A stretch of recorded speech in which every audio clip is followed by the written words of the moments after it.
He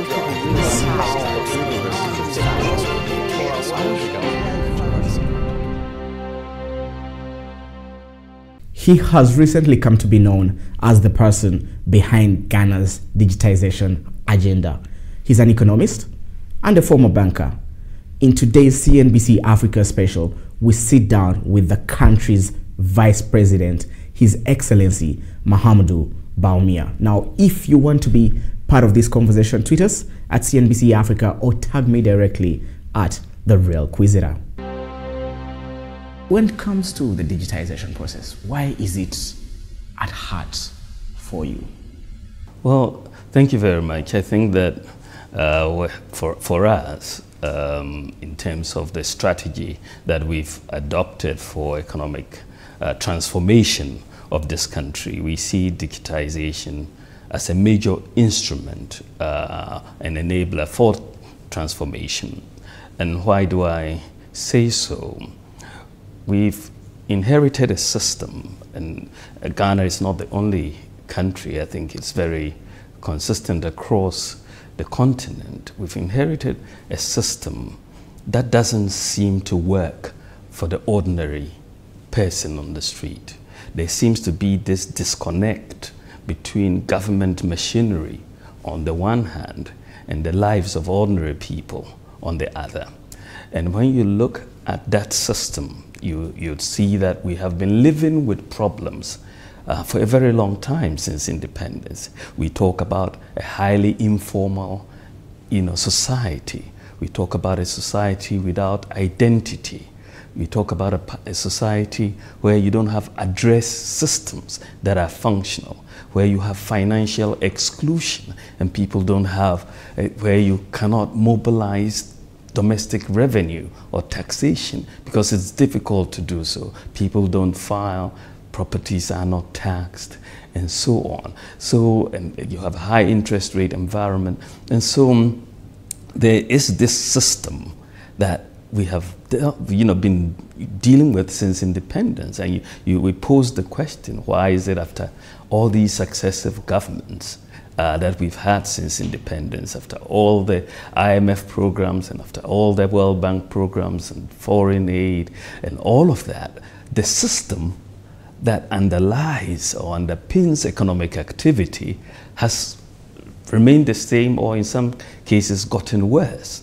And so we thought that we needed to build a new system that works for the ordinary man, a system that addresses these very challenges that I've been talking about. And we thought that the digital path, the path for digital transformation through digitization is the best way to do that. And so you are looking at how do you solve the problems of people in the rural areas, for example, who cannot get access to medical supplies because of where they live. Or you are talking about people who are trying to interact with government to apply for a passport, to apply for a driver's license, to get a business certificate for opening a business, just the basic things that people have to deal with on a daily basis. You find that the system that we inherited worked more for the privileged, worked more for the elite. But if you can digitize many of these systems and put in the enablers to allow more of these systems to be built, then you remove the human interaction, and you don't need to know somebody who is a big person in an office to be able to apply for a passport or to be able to get a driver's license or get a scholarship and so on, or go to the port and you have to pay a bribe to do that. We needed to essentially remove a lot of the human interfaces so that we could deliver services to ordinary people devoid of corruption. And so you're trying to create more and more of an inclusive society. And this is what was the driving passion behind our government's setting up digitization as a major instrument for economic transformation. It's timely in a way, and why do I say timely? The COVID-19 pandemic is something we have been dealing with. And Africa as a continent has faced its first recession in over 20 years. Now, the numbers look staggering for some countries. One of those is Ghana. In terms of growth projection, recovery, especially looking at the fiscal year 2021 going into 2022, 4.5%, 4.8%. You can correct me if I'm wrong there. That's about the ballpark. Higher than the average that AFDB has predicted. But key in this is digitization in terms of bridging this divide, the income inequality divide. Majority of the younger people, who we call the netizens, are in the e-commerce sectors that you're talking about. So how much of a contribution do you think digitization is going to play in ensuring that you not only get to the 4.5, 4.8 mark, but you surpass that and rebuild this income inequality and social divide? Thank you very much, Arnold. I think you are very right that one of the consequences of the COVID-19, you saw our growth come down to 0.9% in 2020. And we were one of the few countries actually that recorded positive growth. But in that context, we've also seen a recovery taking place. And as we expect to hit about 4.6% next year, and hopefully we will maintain it over the medium term. But one of the reasons we think that we didn't get as badly hit as other countries, because we already started our digitization processes much earlier. And so many people were still able to work from home in this context, but nonetheless economic activities slow down. But we expect as we go forward in the recovery process, digitalization is going to be very, very key in helping us grow. People are selling on the internet, WhatsApp, Instagram, Facebook, Twitter. There's a lot of economic activity taking place there, and people are creating jobs. Young people who cannot actually afford to go and rent shops or build shops are able to do business over the internet. I mean, of course, Africa as a whole is seeing a boom in e-commerce, for example, whether it's the transport business in Ghana. You're seeing digitalization play a role in people being able to eke out a living, notwithstanding the COVID-19 pandemic. But we are still in the process of trying to get back onto the growth trajectory, and other policies will complement the digitalization drive, industrialization, agriculture, and so on. One of the policies, great that you bring it up, is internet access, smartphone access. The numbers are still not the best. That's true. What's the plan? Well, if you look at the internet penetration in Ghana, internet penetration stands about 50%.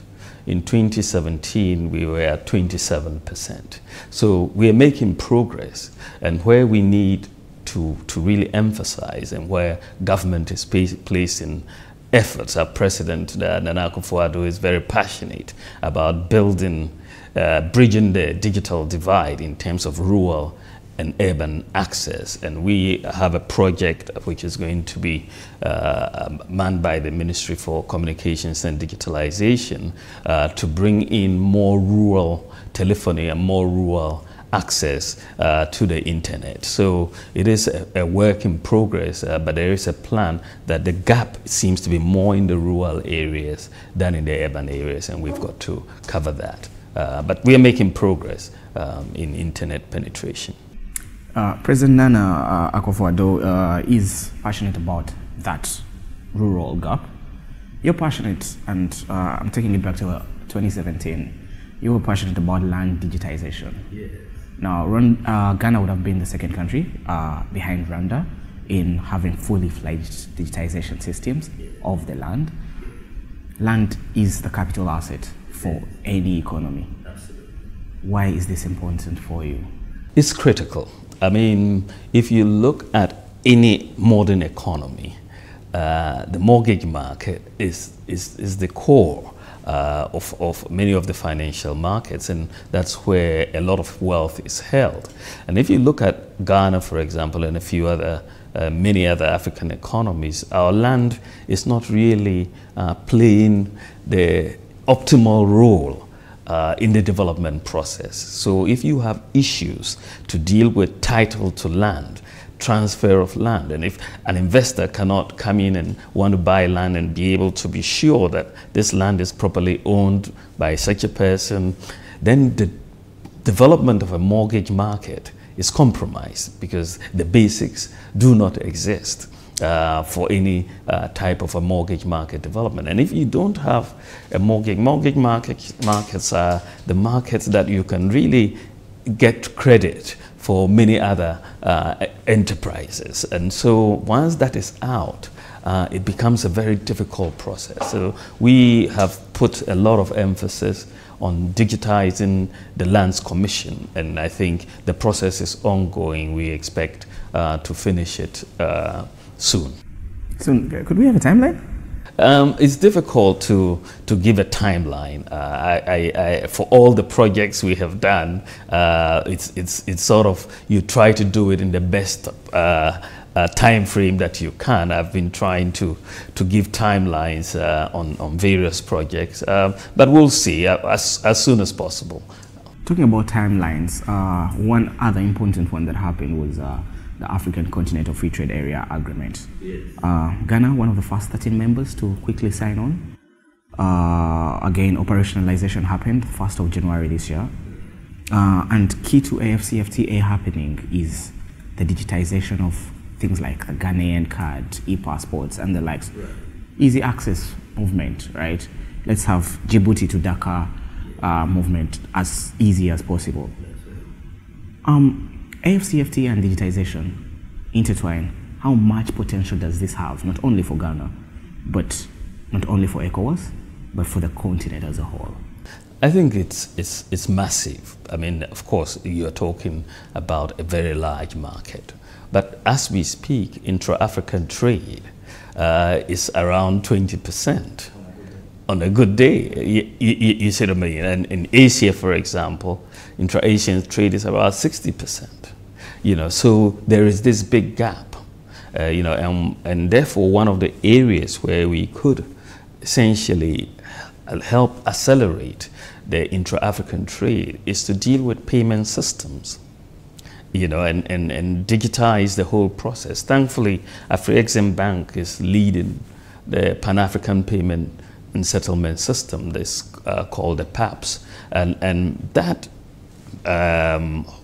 particular project is going to be very, very key because you can see payments and settlement in local currency across the various countries, and we are hoping that that will catalyze trade on the continent. And because once you have platforms, whether it's e-commerce and whatever, settlement becomes a bottleneck, and we have 42 different currencies in the continent. We have 4 different exchange rate regimes in the continent, and so if we don't have a good payment and settlement system, it's just difficult to get the trade going. So I'm very upbeat on the payment and settlement system that the Afrexim Bank is working together with the central banks. And of course, this has high-level support amongst the authority of heads of state and government of the African Union to push this. And I think that will help. Of course, with travel, we've got to make travel much, much easier, especially air travel. And I'm always a passionate advocate of open skies in the continent. I still think that we've got a lot to do so that travel within the continent can be much easier. Within ECOWAS, for example, we have the ECOWAS card, where travel, for example, in Ghana, our national ID card has had to be consistent with the ECOWAS standard. So if you look at the Ghana national ID card, you'll see ECOWAS on it, which means that it is an e-passport that you can use to travel within ECOWAS, right? So that is there. For us, we are also activating our e-passport so that we can, it can be verified in different airports around the world, starting sometime next year.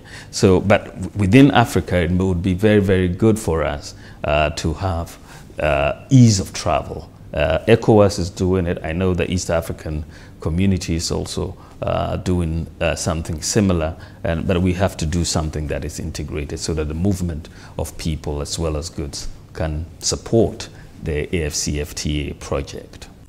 Key to all the things you mentioned is leadership. One step forward, it always feels like one step forward, 4 steps back. That's right. How do we do this on a consistent basis?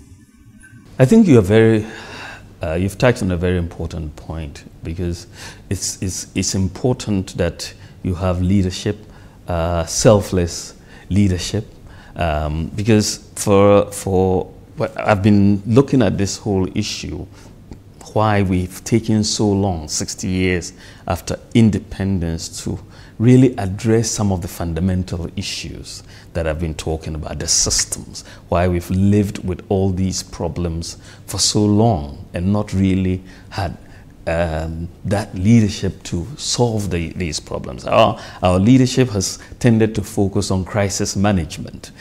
Successive governments is like, oh, well, oil prices have gone up, you have a crisis, commodity prices, and political instability, macro instability. That seems to be the focus, crisis management. We've not looked, leadership hasn't focused on the underlying system that drives economic activity. And so when you look at this question, you need to think about the future. For the politician, generally, the horizon is so short. You are in office for 4 years. And if you don't put the country ahead of your own political exigencies, you will do what gets you elected. Right? I'll build the bridge and I can point to a bridge, or I'll build a road and I can point to a road. And so you are in that type of mode of economic development. But if you have to put in the systems for digitization, that infrastructure is soft infrastructure. You're building a national ID card, you're building a digital address system, you're doing all sorts of things that may not be visible, but is much more important but it takes also time to manifest. The benefits take time to manifest. And so if you look at the political horizon and you're like, okay, am I going to do all these projects? And then maybe I cannot go and campaign on them. Or do I do the projects that are visible?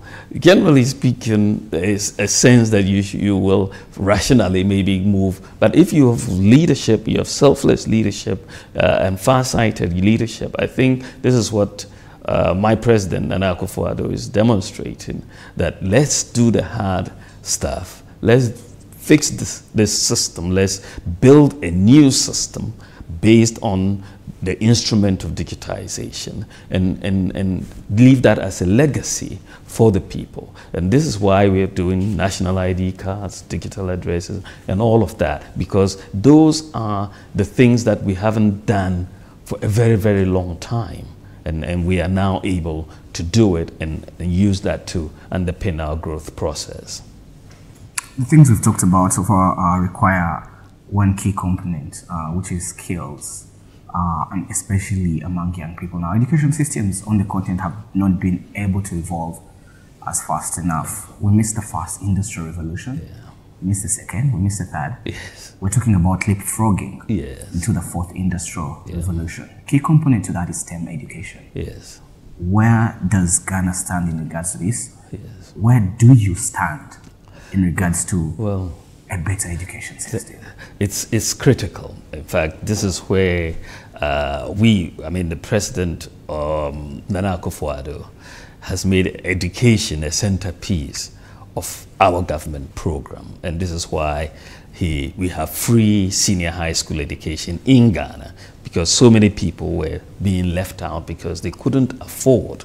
And so we've been able to do that. But beyond the free senior high school education, you've made the point quite rightly that, you know, we missed the Industrial Revolution. Some say we missed the Agricultural Revolution as well, and missed the Industrial Revolution and missed the ICT Revolution. And now we are in the fourth Industrial Revolution. I think that there is a sense amongst us that we should not miss this one as well. I mean, the fourth Industrial Revolution is a data revolution. It's a data revolution, and it's a youth revolution. It's their revolution in a sense. We are a very youthful population in Ghana and Africa as a whole. And so, you know, to participate in this fourth industrial revolution, the skill set must be there. From our point of view, we are focusing a lot on TVET education, technical and vocational education, which is also free, so that we can encourage people to go in and also invest in the infrastructure to build those skills. And in fact, I made a point the other day that our government, the government of Nana Akufo-Addo, has done the biggest investment thus far in technical and vocational education since independence. The infrastructure that we're putting in place. So we're very confident that we've got to do that and do the skills set and allow people to acquire the skills. Otherwise, you will have this divide and this inability to really internalize the benefits of the fourth industrial revolution that are out there. So we're very cognizant of the need for the skills and very proactive in trying to make sure our youth get the skills. Enough about what is being done. Right. Your Excellency, Dr. Mohamed Bawumia, who are you? Well, a Ghanaian, an economist, who is also a politician. Basically, who's vice president of Ghana, you know. I thought, you know, it could be an African as well, son of the soil. Of course, it goes without saying, as a Ghanaian, I'm right on the continent. Yes. You've had quite the journey. Started out as an economist. What has been your journey thus far? What are those things that led you to be the person that you are today? Well, I think that, you know, I was born in the northern part of Ghana, generally the poorer part of the country. Is that near Tamale? Tamale, yes. I was born in Tamale. Okay. You know, I went to school in Tamale, then went to England to do my undergraduate and master's, and then went to Canada to do my PhD, and then taught in the US. But I was always, I mean, I was teaching economics and development economics as a professor at Baylor, and I always wanted to get back home. That was always in my mind. So in the year 2000, I came back home.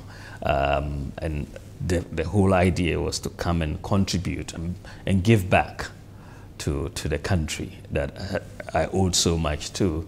So I ended up at the central bank as a senior economist.